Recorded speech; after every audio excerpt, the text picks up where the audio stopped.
Está diciendo en estos momentos el portal de La Nación, que es importante. Fíjense, las cotizaciones suben hasta 29 pesos, pero sigue el rally alcista en la bolsa porteña. ¿De qué están hablando? De que hay un clima de euforia porque están subiendo las acciones y esto es muy importante. Hay muchas buenas noticias para dar, o por lo menos noticias que nos pueden ilusionar, esperanzar. Tenemos la suerte de tener a Javier Timmerman en línea. Está, entiendo que en los Estados Unidos, pero para que nos cuente cómo se está viendo. ¿Cómo estás, Javier? Buenas tardes. ¿Estás acá? Sí, sí. Ah, imperdonable que no estés acá sentado. Pero... ¿Qué pasó? ¿Hola? Sí, te escucho. ¿Qué pasó que no viniste? Sí, ahora se escucha. A ver, ahí. Ay, creo que No está con dificultades para escuchar. Javier. Sí, no sé, se escucha muy bajo. A ver, ¿qué podemos hacer para eso? Tu volumen podría ser, a ver si podés subírtelo. Ahí está bien, ahí está bien. Ahí está bien. Bueno, estás acá, lo primero que dije es, qué pena que no estás acá sentado. La próxima voy. Bueno, empezamos el año y los voy a visitar. En febrero, acá, te espero. Sí. Primera semana de febrero. A ver, estaba contando esto que está pasando, la euforia de los mercados desde ayer. Estamos viendo que las acciones se disparan y queremos entender porque estamos hablando de números importantes, ¿no? Sí, exacto. Vos sabés que hoy, bueno, no tengo que decírtelo a vos, pero hoy nos amanecimos con la noticia de la muerte de Beatriz Arlo, sí, ¿correcto? Exacto. Y yo... un poco voy a contar una anécdota que tiene que ver un poco con ella. Yo estudiaba finanzas en la Universidad de Columbia en el año 84 y Beatriz vino a dar un seminario sobre literatura argentina en los años 60 y que yo tomé como materia lectiva. No la pude terminar porque era dificilísima para alguien como yo, pero bueno, aprendí algunas cosas. Y una de las cosas que decía Beatriz que me quedó grabado es que entrar a una biblioteca, ella estaba refiriéndose a las bibliotecas públicas, las bibliotecas nacionales, era un tema complicado para alguien que no sabía nada de literatura, porque había un montón de libros que a una persona analfabeta no le significaba nada. Era algo muy, o sea, si uno no sabía, le podía parecer algo totalmente difícil de entender. ¿Por qué digo esto? Porque la euforia en el mercado tiene mucho que ver con el ordenamiento de la economía. Si uno entraría a una biblioteca y estarían todos los libros tirados, no le serviría de mucho entrar a esa biblioteca. Por más que estén todos los libros, uno no sabe cómo buscarlos, no sabe qué significa cada uno. Sí. Y acá pasó algo similar. Este año fue un año de ordenamiento, que significa que las cosas más o menos valen lo que parecen valer, no hay distorsiones, no hay muchas distorsiones. El gobierno se ocupó de que este sea un plan de estabilización que tenga foco en el orden y como eje el balance fiscal o el ajuste fiscal. Y eso ayudó mucho a que la gente se sienta confiada y quiera invertir. Si alguien piensa en un proyecto de inversión y no sabe cuánto va a valer el dólar, cuánto van a ser las tarifas, cómo va a ser la ley laboral, la ley impositiva, todas estas variables que son importantes en el momento de evaluar una inversión, y la gente debe decir, che, ¿sabes qué? Mejor no invierto, espero a ver qué pasa. Lo que le da este primer año a un inversor es mucha previsibilidad. Después hay otros desafíos y yo creo que la euforia en el mercado tiene que ver con eso, de que se ordenó algo que estaba desordenado. Ahora entras a la Biblioteca Nacional y hay orden. Vos decís, che, quiero agarrar un libro de tal autor o de tal tema y sabés cómo ir a buscarlo. Eso es lo que me enseñó Beatriz, lo único que aprendí de ese curso, pero me sirvió mucho para entender que sin orden no podés hacer nada. A ver, dos cosas. Antes que nada, nombraste a Beatriz Arlo. Aprovecho para recordarla. Le he hecho entrevistas muy largas varias veces y se la va a extrañar porque era la dueña de de mucha valentía de decir absolutamente lo que pensaba, como tienen que ser todos los intelectuales, de muy preparada y también con momentos de lucidez únicos. Eso que vos estás diciendo es un dato, digamos, lucidez y sentido común a la vez. Nuestro homenaje, por supuesto, a una persona que estaba siempre pensando el país. Y que era interesante escuchar, coincidieras o no con sus ideas. Dicho esto, el orden y lo que vos decís, el orden, estar ordenado, saber qué es lo que está pasando y que no te puede sorprender nada, tiene que ver, entiendo, con la expectativa en la economía, que es todo, ¿no?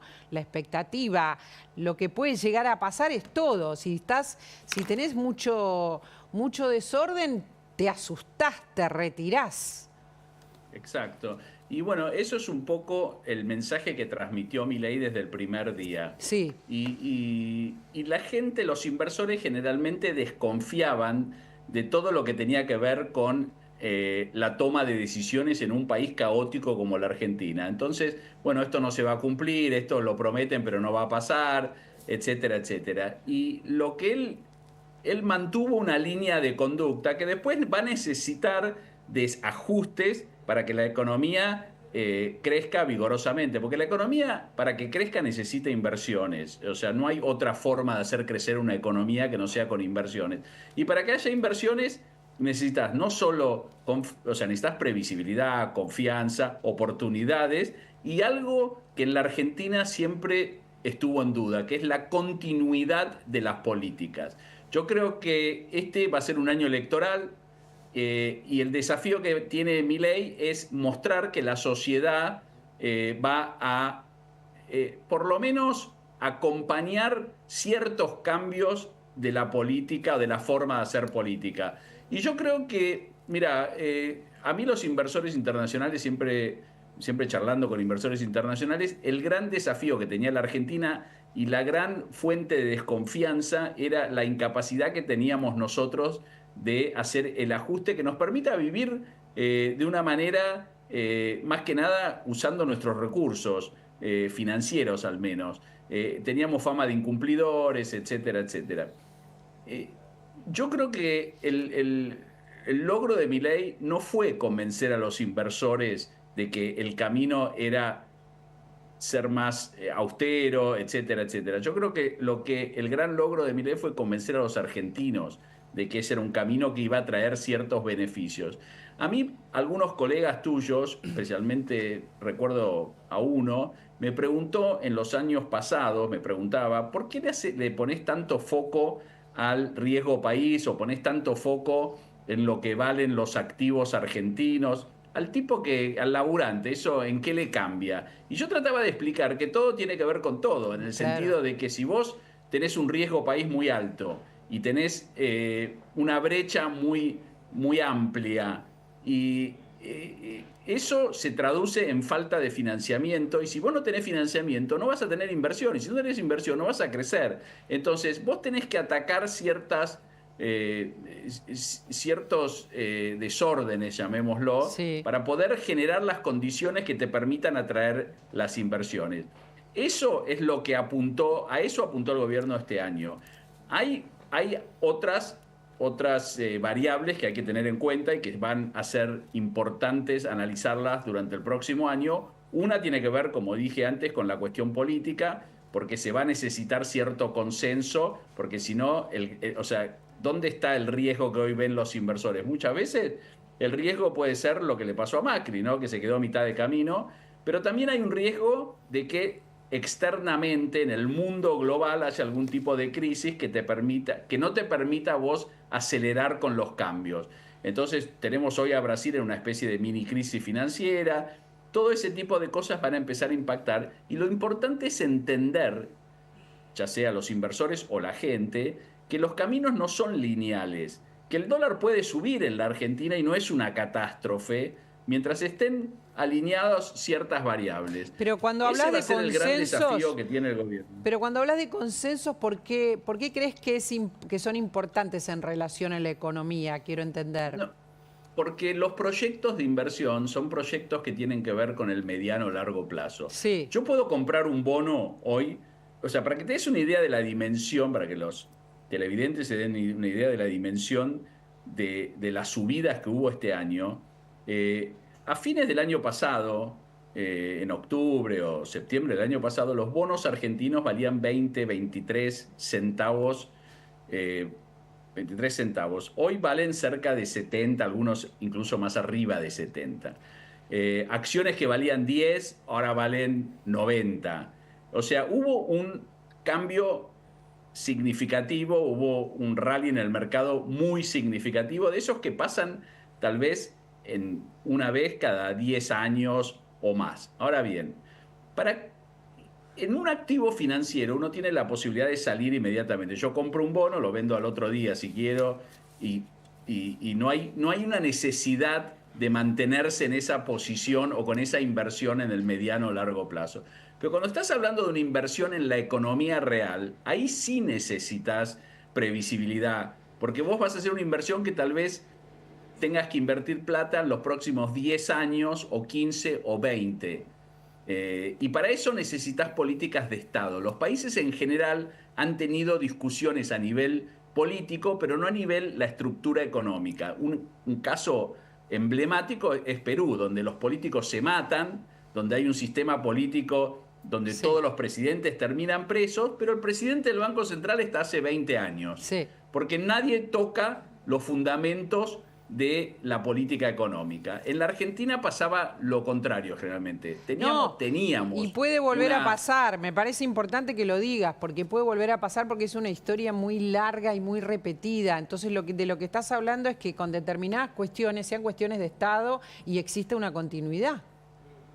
Totalmente. Y ese es el desafío del gobierno, es entender, yo creo, que hay que estamos ante la posibilidad, así como, mira, yo sé que al presidente no le cae bien, o a ciertos grupos afines al presidente, no le caen bien la figura de Raúl Alfonsín, que es uno de mis próceres, llamémoslo, ¿no? Sí, Ahora, ¿por qué yo creo que Alfonsín y Milei tienen algo en común? Por lo siguiente, yo creo que Alfonsín interpretó mejor que nadie lo que los argentinos querían en el año 83, que era terminar con las mafias, terminar con la dictadura militar, terminar con el patoterismo de los sindicatos, sobre todo. terminar con el cajón de Herminio Iglesias, todo eso, y vivir en democracia. Sí. Y yo creo que Milei interpretó el año pasado mejor que nadie que los argentinos queríamos vivir en un orden macroeconómico. Orden. Orden. Simplemente saber lo que valen las cosas y poder predecirlas. Ese es su principal activo. Y creo que eso puede, no necesariamente tiene que terminar en una disputa política, porque creo que eso es algo que los argentinos deberían aceptar, sea del signo político que sean. Las más grandes mayorías argentinas debemos aceptar que podemos tener un montón de discusiones políticas, yo las tengo, o discusiones sobre el rol de la cultura, el rol de ciertas instituciones, y coincidir en ciertos aspectos macroeconómicos. Yo sinceramente creo, María Laura, que la política económica que hizo este gobierno este año la podría haber hecho un radical, la podría haber hecho un peronista, no necesariamente tiene un tinte liberal, libertario, como muchos creen. Ahora bien, después, el año que viene, va a haber que hacer reformas, va a haber que hacer un montón de cosas y ahí será otra discusión. Antes de despedirte, te quiero preguntar sobre esto que está pasando, que es que la economía repuntó, algo que estábamos esperando todos en el tercer trimestre, tuvo una mejora que es el promedio, según el INDEC, es 3,9. Bueno, estamos hablando del ritmo de mejora del PBI en relación al trimestre anterior, pero tuvo una caída de 2,1 en relación a este lapso de 2023. La pregunta es cómo ves que va a seguir la economía, porque en relación al repunte, ¿no? Al repunte futuro de los próximos meses. Mira, creo que el repunte de este semestre, de este trimestre, tiene que ver un poco con eso, con la previsibilidad y las decisión de muchos inversores, grandes, chicos, de decir, bueno, voy a invertir. La economía empezó a tomar, empezó a haber financiamiento para proyectos PYME, etcétera, etcétera, y eso motorizó la economía y vemos el crecimiento que estamos viendo. También la política de blanqueo ayudó a movilizar el crédito, y el crédito claramente produce inversión, y la inversión produce crecimiento. Yo creo que va por ese lado lo que ocurrió este año. El año que viene me parece que va a depender de lo mismo, pero también la gente va a empezar a pensar, bueno, el dólar, ¿cómo me impacta a mí este dólar? ¿Está atrasado? ¿No está atrasado? El gobierno tiene capacidad de generar reservas, tenemos un acuerdo con el fondo, y cómo continúan las reformas estructurales. Yo creo que es muy importante para mantener este círculo virtuoso, digamos, en el que está la economía en este momento, es mantener el ritmo de reformas que le permitan al inversor sentirse más cómodo invirtiendo en un país que no ha tenido una reforma laboral, no ha tenido una reforma impositiva, no ha tenido una reforma previsional social en muchos años, y de eso va a depender. Por eso falta mucho, hay que tener paciencia y tampoco creer que si las cosas se deterioran momentáneamente es el fin del mundo, ni mucho menos. Gracias, Javier. Te espero, no sé, vos dirás, el 3, el 4, más no te... O sea, falta mucho. 3, 4 de febrero. Dale. Acá te agendo. Buenísimo, muchas gracias. No, de verdad, un placer siempre escucharte. Muchísimas gracias. Relacionado con esto, no quiero dejar de preguntarle a Christian Butier, así se dice, Butier, me explicó, que está recibiendo, la gente está recibiendo esto que está pasando en la economía, estos datos, está sintiendo que su economía, digamos, la personal, mejoró, empeoró. ¿Qué datos tenemos, Cristian? Sí, así es. En esta encuesta nacional que hicimos en el marco del primer año de Milei, cuando preguntamos de que Javier Milei es presidente, ¿la economía de su hogar mejoró o empeoró? Sí. Un 44,1% considera que mejoró, un 54,5% que empeoró. Y si lo desgloso, 54,5% que empeoró. Que empeoró contra un 44,1% que mejoró. Un 15,3% mejoró mucho, un 28,8% mejoró algo, un 21,1% empeoró algo y un 33,4% empeoró mucho. Este es un dato que es la realidad económica de cada hogar, ¿no? Y la percepción. Pero si pregunto, por ejemplo... Habla de una sinceridad de la gente respondiendo, porque si totalmente. La mayoría te responde que mejoró, están en otro país.